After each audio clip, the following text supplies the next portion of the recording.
मासिक धर्म के दौरान कौन से कार्य नहीं करने चाहिए दोस्तों? एक बार माता पार्वती और भगवान शिव कैलाश पर्वत पर विश्राम कर रहे होते हैं। तभी देवी पार्वती जी भोलेनाथ से पूछती हैं, हे प्रभु, आज मेरे मन में एक शंका उत्पन्न हो रही है।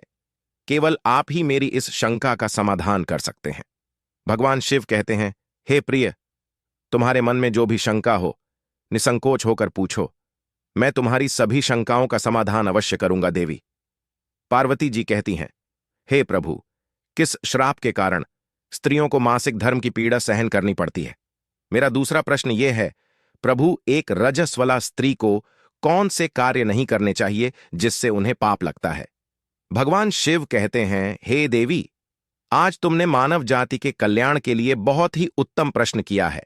तुम्हारे इन सभी प्रश्नों का उत्तर देव शर्मा की इस प्राचीन कथा से प्राप्त हो जाएगा।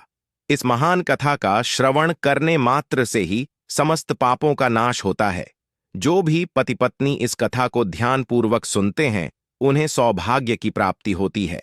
इसीलिए हे देवी, आप भी इस कथा को ध्यानपूर्वक सुनिए। देवी पार्वती कहती हैं, हे प्रभु, यह देव शर्मा कौन थे? उनका आचार विचार कैसा था? मैं इस कथा को अवश्य सुनना चाहती हूं। कृपया आप इस कथा को मुझसे कहिए, मैं इसे ध्यानपूर्वक पूरी अवश्य सुनूंगी। भगवान शिव कहते हैं, हे देवी, पूर्व काल की बात है। मध्य देश में एक अत्यंत शोभायमान नगरी थी। उस नगरी में देव शर्मा नाम के ब्राह्मण रहा करते थे। देव शर्मा को समस्त शास्त्रों और वेदों का ज्ञान था। वह परम बुद्धिमान, गुणवान तथा धर्म कार्य में तत्पर रहता था। सभी वर्णों के लोग उन्हें बड़ा सम्मान देते थे। वे प्रतिदिन यज्ञ, दान, धर्म तथा संध्या उपासना किया करते थे। वे पशुपुत्र, बंधु बांधव तथा धन संपत्ति से संपन्न थे। देव शर्मा की पत्नी का नाम भगना था। वह भी अत्यंत चरित्रवान, गुणवान तथा पतिव्रता, धर्म का पालन करने वाली स्त्री थी। फिर एक दिन देव शर्मा ने अपने घर पर सत्यनारायण की पूजा रखी और सभी ब्राह्मणों को स्वयं जाकर निमंत्रण दिया। नगर में निवास करने वाले समस्त मनुष्यों को उसने पूजा के लिए तथा भोजन के लिए बुलाया। फिर पूजा के दिन समस्त ब्राह्मण उसके घर पर पधारे। देव शर्मा ने सभी ब्राह्मणों का विधिपूर्वक पूजन किया और उनका आदर सत्कार किया। फिर उसने सभी ब्राह्मणों को घर के अंदर बुलाया और सुंदर आसन देकर उन्हें बिठाकर भोजन कराया। ब्राह्मणों को भोजन कराने के बाद उसने भगवान का स्मरण करते हुए सभी को वस्त्र आदि का दान करके विदा किया। वे सभी ब्राह्मण देव शर्मा को आशीर्वाद देकर वहां से चले गए। उसके बाद उसने अपने परिवार, बंधु बांधव तथा अनेक दीन और भूखे लोगों को भोजन कराया।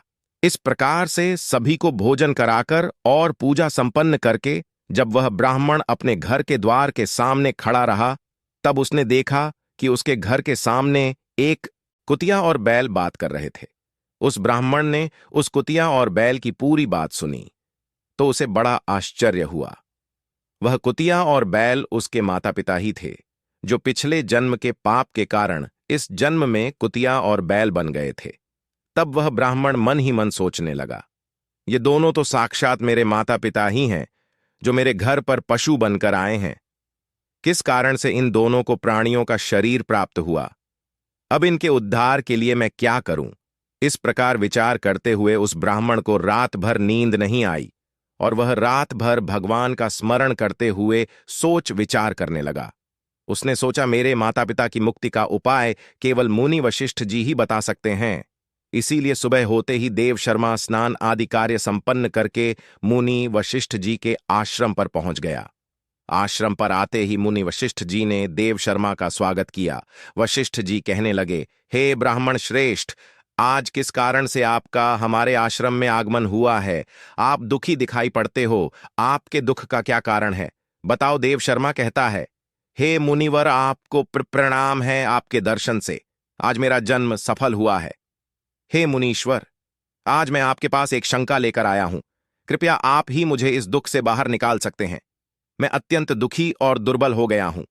वशिष्ठ जी कहते हैं, हे ब्राह्मण, दुख ना करो। तुम्हारी जो भी शंका हो, निसंकोच होकर पूछो। मैं अवश्य तुम्हारी शंका का समाधान करूंगा। फिर देव शर्मा कहता है, हे मुनिवर, कल मैंने अपने घर पर भगवान विष्णु का पूजन किया तथा अनेक ब्राह्मणों को और भूखे लोगों को भोजन कराया।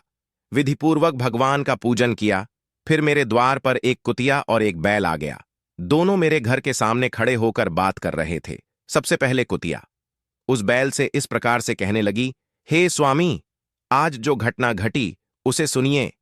हमारे पुत्र के घर में ब्राह्मणों के भोजन के लिए जो दूध रखा था, एक सांप ने उस दूध के बर्तन में अपना विष उगल दिया था, जिसे देखकर मुझे बड़ी चिंता होने लगी। उसी दूध से भोजन बनने वाला था। अगर सभी लोग उस दूध को खा लेते तो उनकी मृत्यु हो जाती। इसीलिए मैंने उस बर्तन में से सारा दूध पी लिया। जब बहू की दृष्टि मुझ पर पड़ी तो उसने मुझे खूब पीटा, जिससे मेरा अंग भंग हो गया। मुझे बहुत पीड़ा हो रही है। इसी कारण से मैं लड़खड़ाते हुए चल रही हूं। मुझे यह पीड़ा सहन नहीं हो रही है। कुतिया की बात सुनकर वह बैल बहुत दुखी हुआ और वह खुद का वृत्तांत सुनाने लगा। हे प्रिय, अब मैं तुम्हें मेरे दुख का कारण सुनाता हूं। मैं पूर्व जन्म में इस ब्राह्मण का पिता था। आज इस ब्राह्मण ने सभी लोगों को भोजन कराया, किंतु इसने मेरे सामने घास तक नहीं डाली और ना ही मुझे जल पिलाया। इसी कारण से मैं बहुत दुखी हो गया हूं। फिर देव शर्मा कहने लगा, इस प्रकार से अपने माता पिता को कुतिया और बैल के रूप में ऐसा बोलते हुए देखकर मुझे बड़ा दुख हो रहा है। मुझे रात भर नींद नहीं आ रही है। हर क्षण मुझे चिंता सता रही है। मैंने कभी कोई पाप नहीं किया है, हमेशा धर्म के कार्य किए हैं। फिर भी मेरे माता पिता को ऐसे कष्ट झेलने पड़ रहे हैं। इसी कारण से आज मैं आपके पास आया हूं। कृपया आप अपनी योग शक्ति से पता करके मुझे बताइए किस कारण से मेरे माता पिता की ऐसी दुर्दशा हुई है और उनकी मुक्ति के लिए मुझे कौन सा कर्म करना चाहिए। फिर गुरु वशिष्ठ ध्यान लगाते हैं और उस ब्राह्मण के माता पिता के पूर्व जन्म के कर्मों को देखते हैं और देव शर्मा से कहने लगते हैं, हे ब्राह्मण, तुम्हारे माता पिता ने पिछले जन्म में घोर पाप किया है। उसी पाप के कारण आज उनकी ऐसी दुर्दशा हुई है। देव शर्मा कहता है, हे गुरुदेव, किस पाप के कारण मेरे माता पिता की दुर्दशा हुई है? कृपया विस्तार से बताइए, मैं जानना चाहता हूं। फिर आर्षि वशिष्ठ कहते हैं, हे ब्राह्मण देवता, तुम ध्यान से सुनो। यह बैल जो तुम्हारे पिता हैं, यह पिछले जन्म में कुंडी नगर के श्रेष्ठ ब्राह्मण रहे हैं। इन्होंने एक दिन एकादशी का व्रत करके भोजन किया था। एकादशी के व्रत के दिन इसने दान धर्म भी नहीं किया। इसने द्वार पर आई गायों को कभी भोजन नहीं खिलाया। इसने अपने पितरों का श्राद्ध भी विधिपूर्वक नहीं किया। तुम्हारे पिता ने पिछले जन्म में मासिक धर्म के दौरान ही तुम्हारी माता के साथ संबंध बनाया था और इसी पाप के कारण इसे इस जन्म में बैल का रूप प्राप्त हुआ है। अब तुम्हारी माता के बारे में सुनो। तुम्हारी माता ने रजस्वला होते हुए भी भोजन बनाया। मासिक धर्म के दौरान ही इसने भगवान की पूजा की, तुलसी को जल चढ़ाया। रजस्वला होते हुए भी इसने भगवान को भोग लगाया। इसी कारण से इसे महापाप लगा है। मासिक धर्म के दौरान स्त्री 3 दिनों के लिए अपवित्र हो जाती है। मासिक धर्म के दौरान स्त्री को पूजा पाठ नहीं करना चाहिए। स्त्री को इन 3 दिनों में अपने बाल भी नहीं धोने चाहिए। इससे पति की आयु कम होती है। मासिक धर्म के दौरान पेड़ पौधों को स्पर्श ना करें। रजस्वला स्त्री के साथ संबंध भी नहीं बनाना चाहिए। जो पुरुष रजस्वला के साथ संबंध बनाता है उसे ब्रह्महत्या का पाप लगता है। जो रजस्वला के वस्त्रों को स्पर्श करता है उसे भी पाप लगता है। रजस्वला स्त्री के शरीर में 3 दिनों तक ब्रह्महत्या का पाप निवास करता है और चौथे दिन ही वह स्नान करके पवित्र हो जाती है। चौथे दिन स्नान करने के पश्चात रजस्वला स्त्री को अपने पति का मुख देखना चाहिए। अन्य किसी पुरुष का मुख नहीं देखना चाहिए। यदि पति समीप ना हो तो सूर्य देव के दर्शन करने चाहिए। गुरु वशिष्ठ कहते हैं, हे ब्राह्मण, इसी पाप के कारण तुम्हारे पिता को बैल और तुम्हारी माता को कुतिया का जन्म प्राप्त हुआ है। देव शर्मा कहता है, हे मुनीश्वर, अब आप मुझे मेरे माता पिता की मुक्ति के लिए उपाय बताइए। वशिष्ठ जी कहते हैं, हे ब्राह्मण, तुम किसी भी अमावस्या के दिन अपने माता पिता की मुक्ति के लिए श्राद्ध तथा तर्पण करो और दान धर्म करो, गाय की सेवा करो और गौ माता को मिष्ठान्न खिलाओ और अपने माता पिता की मुक्ति के लिए भगवान से प्रार्थना करो। फिर ब्राह्मण वही करता है और फिर उसके माता पिता को समस्त पापों से मुक्ति मिलती है। भगवान शिव जी, माता पार्वती जी कहते हैं, हे देवी, मैंने तुम्हें रजस्वला स्त्री को कौन से कार्य नहीं करने चाहिए इस विषय में बता दिया है। अब मैं तुम्हें बताता हूं किस कारण से स्त्री को मासिक धर्म से गुजरना पड़ता है। सत्य युग में कालकेय नाम से प्रसिद्ध दानव हुआ करते थे। दानव होने के कारण उनका स्वभाव उग्र था और वे हमेशा ही युद्ध करने के लिए तत्पर रहते थे। फिर एक दिन सभी दानव वृत्रासुर के साथ मिलकर स्वर्गलोक पर चढ़ाई करने लगे। उन असुरों के पास भयंकर शक्तिशाली अस्त्र थे जिसका देवता सामना न कर सके और भागकर ब्रह्मदेव के पास चले गए। फिर ब्रह्मदेव ने उन्हें असुरों को परास्त करने का उपाय बताते हुए कहा, हे इंद्र, तुम इसी क्षण दधीच के पास जाओ। वे उनके शरीर की हड्डियों से तुम्हें अस्त्र शस्त्र प्रदान करेंगे। उन्हीं अस्त्रों का प्रयोग करके तुम वृत्रासुर का वध कर सकोगे।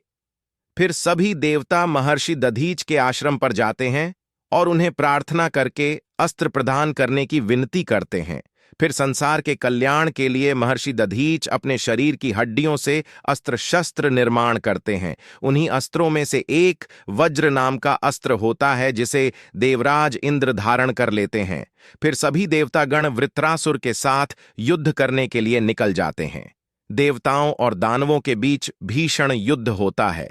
सभी देवता आकाश में दानवों से युद्ध के लिए एकत्रित हो जाते हैं और प्रहार करने लगते हैं। अग्निदेव अग्नि के प्रहार से दैत्यों को दग्ध करने लगते हैं। अग्नि के प्रभाव से दैत्यों का अंग अंग जलने लगता है।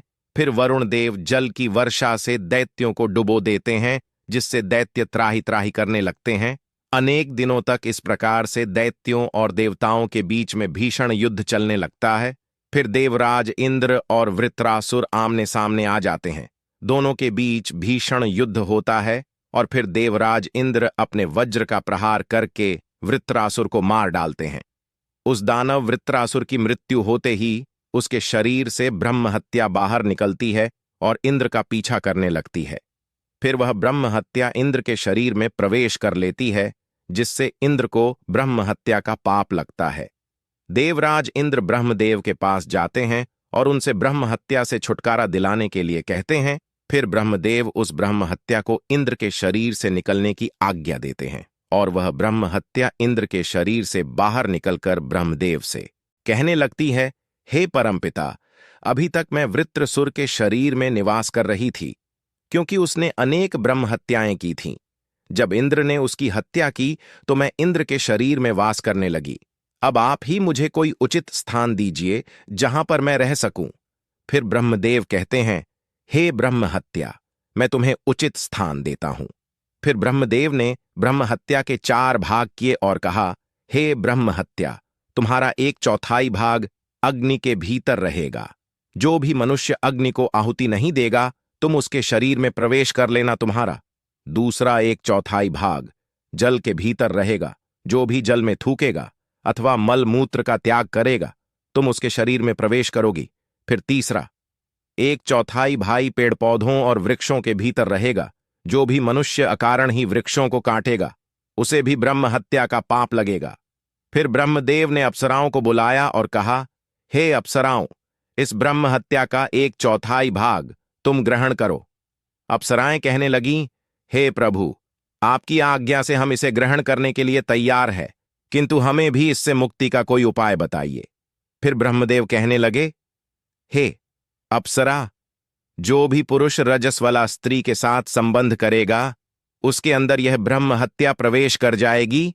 इस प्रकार से ब्रह्म हत्या के 4 भाग हुए, एक अग्नि में, दूसरा जल में, तीसरा वृक्षों में और चौथा स्त्रियों के अंदर प्रवेश कर गया। उसी ब्रह्म हत्या के भाग के कारण स्त्रियों को मासिक धर्म आता है। जो भी पुरुष मासिक धर्म के दौरान स्त्रियों को स्पर्श करता है अथवा उनके साथ संबंध बनाता है उसे ब्रह्म हत्या का पाप लगता है। भगवान शिव जी कहते हैं, हे देवी, इस प्रकार से मैंने आपको स्त्री के रजस्वला होने के पीछे की कथा और रजस्वला स्त्री को कौन से कार्य नहीं करने चाहिए आदि के विषय में बता दिया है। मां पार्वती जी कहती हैं, हे प्रभु, आज आपने मुझे बहुत ही महत्वपूर्ण ज्ञान दिया है। मैं भी आपको वचन देती हूं, जो भी स्त्री मासिक धर्म के दौरान पूजा पाठ करेगी, पति के साथ संबंध रखेगी, उसके घर में मैं प्रवेश नहीं करूंगी। तो दोस्तों, इस प्रकार से मासिक धर्म के दौरान स्त्रियों को यह कार्य नहीं करने चाहिए। आपको यह कथा कैसी लगी कमेंट करके जरूर बताएं। जानकारी अच्छी लगी तो वीडियो को लाइक जरूर करें। कमेंट